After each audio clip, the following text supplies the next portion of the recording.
NVIDIA announced this desktop Blackwell supercomputer, and basically it is in potential to be a large language model AI ML monster for the desktop or for as an appliance in the home, right? Or at work or in a work group. And the really cool thing is this is going to be a broadly available way to run secure and local private large language models and ML things anywhere, um, without having to muck around inside of a machine and without having to rent time, right? So this thing is potentially a game-changing appliance, or it may just end up being yet another niche product or a Halo product. Look, we built this really cool thing. Nobody else did that, right? So it really has the potential. So let's talk about a little bit and, like why this could be, right? So this thing's the same size as 5 consumer GPU cards. So we're talking about something that probably consumes about 150 watts, maybe, plugs into a regular outlet, and it is going to have the same amount of LLM capacity from a memory point of view, which is the bottleneck, as buying a server and shoving 5 200-watt cards in it. Right. So this is like 1,000 watts versus 150 watts, maybe. And you can run 70 billion parameters locally. What does that mean? It means you can run models up to 100 billion. You can run models up to like 4 times the size that you can currently run, because you would need 5 consumer cards, and most people can only afford 1. They're like $1,500 a piece. And this thing's going to be $3,000, right? So, and you'll be able to run them locally in your network at home or at work in a work group, and you'll get dedicated capacity to run something without having to share anywhere and without fighting for the shortage in the cloud or in your data center for resources, right? The cool thing is nothing leaves the local network. So if you ran this in a home, in an office, in a care center, in a factory floor, you'd be able to do that and make it private to your network, right? And the really cool thing is because this thing's got, a terabyte of disk space and a 128K of memory, you'll be able to retain constant context over time. One of the problems you have with these LLM systems, it's always like starting a new conversation, right? Unless they can keep stuff around. And in this case, with this new machine, you'll be able to keep stuff around for multiple use cases, multiple people. Now, for $3,000, this box is a kind of a bargain compared to other solutions. And you're like, who would pay for that? Well, professionals already pay $5,000 to $10,000 to optimize their workload. If you're a video editor, music person, design or art, programmer, a lot of times people will pay, $5,000, $10,000 for a top of the line machine. And the prosumer market drops $3,000 to $5,000 on a machine all the time. I mean, there are definitely classes of people in the country that can't do that, but there's a whole market of top end, the people, that's a big purchase, but it's not like insurmountable.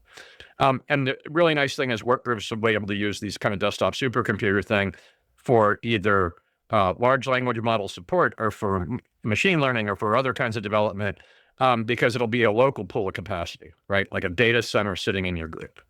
So is this going to be a Halo product or a tech tool or an appliance? On the tech side, and I'm going to tell you, the market size, the potential for the number of people getting involved increases dramatically as you move from left to right. I should put a graph behind this. On the nerd side, which is me, you got a data science, a developer, or a technical work group. And the first two are relatively small numbers of people compared to the others. The next one is professionals and artists. If I could use LLMs to help me with my animation, to help me be an artist, to help me design user interfaces, it doesn't do it for me, but it makes me more powerful, right? To mix new kinds of music, to blend music, to do other things with my music, right? That is a significantly larger market, and they pay for performance, right? The next group up is kind of the appliance. And this is sort of initially will be the front side of the crossing the chasm kind of thing, but kind of, moving right. The appliance, right? A lot of people pay for services and it's super cheap, but you know what? If I could have really awesome home assistant, right? A lot of people are really into home assistants. They put a fair amount of money into this now. Or it could be a camera monitoring system. I would really like a sophisticated AI locally with an appliance that I'm also using for other things, right? It wouldn't be dedicated. I could use it for my assistant. It would not bother me to have a scheduling assistant help our family manage our calendar and everything we're doing. And we could just tell it what to do, what we were doing, and it would manage the calendar for that. And then it would also tell us other things, right? So with these LLMs, you have the potential to do local voice recognition, right? So I could have an appliance locally that lets me do something, and it won't be limited either by sending something to the cloud or the tiny IoT device that's running some really small model, right? The next step up is kind of a specialty area for me. I like doing 3D printing. There's millions of people now are doing 3D printing, and design is really hard. And it turns out that's like a prosumer market. If I could use this for other things, and kind of like slide this in as a big computer, then 3D modeling would be amazing to me. The other one, which I've been leaning into this a little bit, is the notion of a companion. There are a lot of people, and this is going to sound weird, and I just think it's really interesting. If you don't have somebody to talk to, or you're alone and you want to get the music, you want to know what the music reviews look like. I don't know. Just like originally I called this the digital dog. What do you call it? The comfort therapy animal, right? This is like the therapy AI. Anyway, so in my mind, you look at these, each of these buckets is probably 10x, right? Companion's probably the biggest. I just put modeling there because I wanted 3 in each column. You probably got 10 times as many professionals or more than you've got data science and developers who are going to buy this, and the developer pool's pretty big. And then the appliance side becomes massive, right? Like potentially, if the price is right, it could be a high number of people, and it could also be commercial outfits. You know what? Our building's got smart capability. Our area's got these aids. You can actually walk up to the map in the mall and ask it questions, and it'll pull it up for you, right? Those interfaces are really kind of annoying. So anyway, that's where we're going with this, right? Is this a Halo product, a tech tool, or an appliance? And you could do some, and this is actually the box here in the picture. The other thing is, if you could get this set up right, I could take my private knows about me LLM anywhere if I could tunnel into it from work or my device, like if I was remote on my work laptop, or if I'm on my phone to my home. The idea was, if they set this appliance up correctly, typically this is in the cloud. That makes me nervous. I may not get capacity. There's cost overruns. A lot of times people will pay extra for a fixed cost, never have to worry about it, run it for a long time.